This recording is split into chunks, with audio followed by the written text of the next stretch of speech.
It was just beautiful, right? But as someone who's supposed to be representing the kingdom of God, it should not have been worn outside of the house. Simple as that. It's literally that simple, y'all. Here's the thing. People be like, oh, well, she wasn't going to church. Oh, well, she wasn't doing da-da-da-da. We are the church. And wherever we go, we're supposed to be representing God. Therefore, what we wear, how we present ourselves, it matters. She didn't look like she was representing the kingdom of God that day. When Pastor Jamal Bryant's wife stepped onto the red carpet at one of Atlanta's biggest charity events, nobody expected what came next. A single dress sparked outrage across the internet, divided churches, and had pastors calling each other out from their own pulpits. What made this moment so explosive wasn't really about fabric or fashion choices at all. For many people watching, that dress represented something much deeper, something they'd been whispering about Jamal Bryant for years.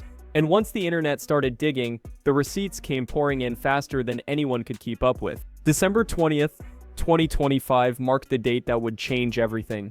Pastor Jamal Bryant and his wife, Dr. Karri Turner Bryant, pulled up to the 42nd annual UNCF Mayor's Mask Ball in Atlanta looking like they owned the room. Black tie, high-profile guests, and a mission to raise money for historically black colleges and universities made this one of the biggest events of the year. $4 million ended up being raised for the cause by the time the night wrapped up, and that number alone should have dominated the headlines the next morning. But here's the thing, that's not what anyone ended up talking about. When photos from the event hit social media, every single eye locked onto Dr. Karri's dress. She wore a fitted black mermaid gown with a colored bodice underneath black lace detailing, and the design created what stylists call an illusion effect. From certain angles, it appeared as though she wasn't wearing much at all underneath that lace. Now for a celebrity or an influencer walking a red carpet in Hollywood, a dress like that would have been stunning and completely expected. Nobody would have batted an eye. But for the first lady of one of Atlanta's biggest mega churches, people had opinions, and they weren't shy about sharing them. The internet erupted almost immediately after those photos started circulating. Comments flooded in from every direction, and the debate grew louder by the hour. Some defended Dr. Karri without hesitation, arguing she looked elegant and the dress fit perfectly for a formal black tie gala. Others weren't having any of it and pushed back hard. When he bought her the dress and she put it on, they knew the stir that their dress was gonna cause, being flesh colored. But being a minister and a first lady, yeah, you're not new to this. And yes, we all know that the dress isn't actually see-through. It is an illusion. I just don't know where the illusion of nudity fits in with being a first lady. I mean, for me, I feel like there's certain things that you don't expect from certain people. Their argument centered on the idea that as a pastor's wife, she represented something bigger than herself, and the outfit sent the wrong message to the congregation and the world watching. Church group chats caught fire that night. Social media timelines turned into virtual congregations where everybody from deacons to distant relatives had something to say about modesty, leadership, and what it means to represent the church in public. And that's when the conversation took a turn. It didn't take long for people to shift from criticizing what she wore to questioning who she married in the first place. Because when it comes to Jamal Bryant, this wasn't exactly his first time sitting in the hot seat. Rather than letting the storm pass quietly and waiting for the news cycle to move on, Pastor Bryant addressed the backlash head-on during his New Year's Eve service at New Birth Missionary Baptist Church. And he didn't hold back even a little bit. Standing at the pulpit with his congregation watching, he told everyone that the internet had gone crazy over a dress, while ignoring the millions of dollars raised for education that same night. Secure, jealous, petty, small-minded people got in their feelings and set up a false barometer of holiness based off of a dress. Now you got to help some people because some people have embraced the full knowledge of ignorance without any assistance for understanding. The dress was not see-through. The dress was flesh color. But because you ain't never been nowhere and ain't never been exposed to nothing, I need to set the record straight. I bought the dress and I like it. His exact words called the critics insecure, jealous, petty, and small-minded, and the clip of him saying it spread everywhere within hours. Then he dropped the line that would go viral all over again and dominate conversations for the next week. He told the crowd he bought the dress himself, and he liked it. His wife wasn't married to them, she was married to him, and if anyone had a problem with what she wore, they could take it up with him directly. The sermon clip spread like wildfire across every platform imaginable. Some people applauded his boldness and defended his right to support his wife publicly. Others felt he dismissed legitimate concerns and used his platform to shut down accountability rather than address it honestly. The divide only grew deeper from there. What nobody expected was another pastor entering the conversation just days later and making things even messier. Bishop Patrick Wooden, a conservative church leader based in North Carolina, used his own Sunday sermon to respond directly to what Bryant had said from the pulpit. A preacher presented his wife the other day. It's black dress, flesh color. It gives the illusion that she's not wearing anything underneath. And I heard the preacher, when he defended her dress, by saying, first of all, he bought the dress. And then he said, I want to address people who don't know anything. Our objection to a man of the cloth presenting his wife in public looking like a $2 whore. Now, I didn't say she was. I'm not talking about her. My statement is not about her. My statement is about him. I said he presented his wife, and he said he bought the dress. Those are his words, not mine. Without naming names at first, he described watching a preacher present his wife in what he called a flesh-colored dress that gave the illusion she wore nothing underneath. Then Wooden addressed Jamal's defense word for word. He took issue with the idea that buying the dress somehow justified putting his wife on display like that. His next words sent shockwaves through the Christian community and got people talking even louder than before. He declared the way she was presented lacked decency and class for someone in spiritual leadership, and he emphasized multiple times that his statement targeted the husband's judgment, not the wife herself. That clip spread even faster than Jamal's sermon had the week before. Some agreed with Bishop Wooden's stance on modesty and leadership in the church. Others called his comments disrespectful and unnecessarily harsh toward a woman who didn't deserve public humiliation. Either way, the debate had officially jumped from social media feeds to actual sanctuaries across the country. The history behind Jamal and Karri's relationship added another layer of complexity to this entire situation. According to reports, Dr. Karri Turner served as a co-pastor at New Birth when she and Jamal began dating, which meant she functioned as an employee while he ran the church as senior pastor. That dynamic raised questions about power imbalances and conflicts of interest from the very beginning.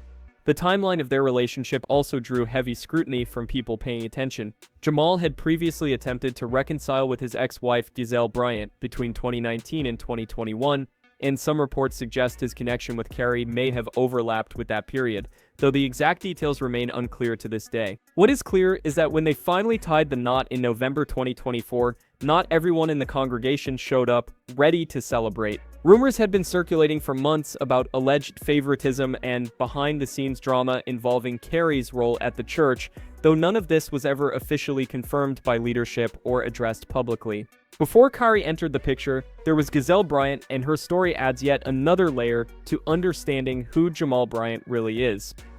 Millions now know Jamal as a star on The Real Housewives of Potomac, but back in 2002, she became Jamal's first wife. Together, they welcomed 3 daughters named Grace, Angel, and Adore. By 2009, the marriage collapsed completely, and Jamal didn't sugarcoat the reason why when interviewers asked. She openly stated that Jamal stepping out on her ended their relationship, and she described his behavior not as a single mistake, but as a lifestyle he'd grown comfortable with. At the time their marriage fell apart, she had 2 one-year-olds and a 2-year-old depending on her. She refused to be disrespected any longer, packed up everything she owned, and walked away. 10 years passed before they tried again. Their reunion played out partially on reality television starting in 2019, and fans watching hoped the family might finally come back together for good. That hope lasted until 2021, when everything fell apart once more. Jamal admitted later she would have regretted not trying, but ultimately Jamal occupied a different mental space than she needed him to be in. Jamal himself has been surprisingly candid about his past failures in recent years. During a podcast appearance, he admitted that breaking his vows, not irreconcilable differences, caused his first marriage to crumble. His exact words described breaking the covenant and having to go through a healing process to understand what drove him to risk his family for someone he never wanted to be with in the first place. He even touched on what he called his struggle with narcissism, explaining how his career soared to incredible heights while his personal life fell apart behind closed doors. At the peak of his ministry at Empowerment Temple in Baltimore, His congregation had grown to over 10,000 members who showed up every Sunday, but when the situation became public and headlines started spreading his name for all the wrong reasons, he described wearing a tattoo of shame for years afterward. One moment stuck with him more than most. A TSA agent in Fort Lauderdale quietly told him to keep his head up after recognizing him from the news coverage. His congregation reportedly began to shrink after word spread, and the ministry he'd built took a hit he never fully recovered from at that location. Reports from over the years paint a complicated picture of who Jamal Bryant has been throughout his career in ministry. Back in 2007, allegations surfaced that he had welcomed a child with a member of his church while still married to Gazelle, and those allegations rocked the congregation at the time. Unverified claims also circulated about attempts to handle the situation privately, with some suggesting financial offers were made to keep things quiet and out of the press. Jamal has publicly acknowledged having a son named John Karsten Bryant outside of his first marriage, and court records confirm paternity disputes from that era went through the legal system. Additional rumors have circulated online over the years about other situations and other women, though many remain unverified and should be treated as speculation rather than established fact. What nobody disputes is that Jamal's history of broken vows has followed him throughout his career, and for many critics watching the dress controversy unfold, this latest incident simply reopened old wounds that never fully healed. Through all of this chaos and public criticism, Dr. Karri has remained composed and unbothered by the noise. She appeared on the Tamron Hall show alongside her husband to address the backlash directly and explain her perspective to a national audience. I don't dress for people. I dress for myself and for my husband. I am a wife. Dress I felt was very appropriate for the occasion. We were not at a church event. We were at a black tie gala. Her explanation centered on a simple philosophy. She doesn't dress for other people. She dresses for herself and for her husband. She pointed out clearly that the event wasn't a church service where certain standards might apply. It was a black tie gala filled with celebrities and executives. She also made a point that resonated with many viewers watching at home.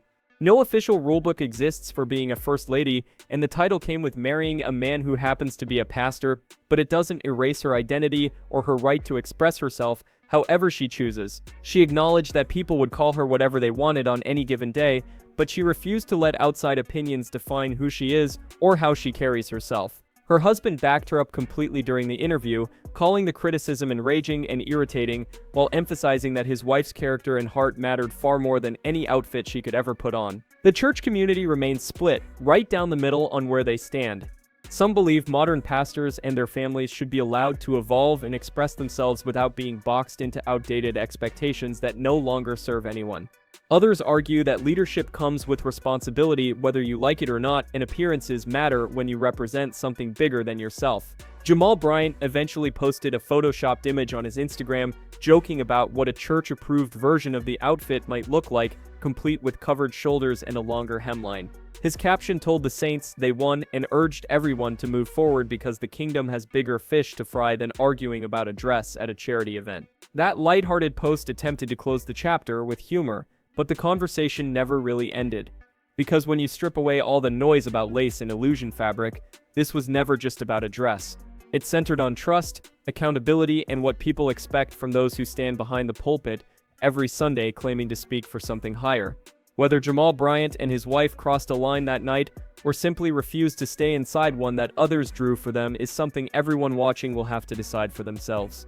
Don't forget to subscribe to the channel to not miss any of the celebrity gossip. Thanks for watching.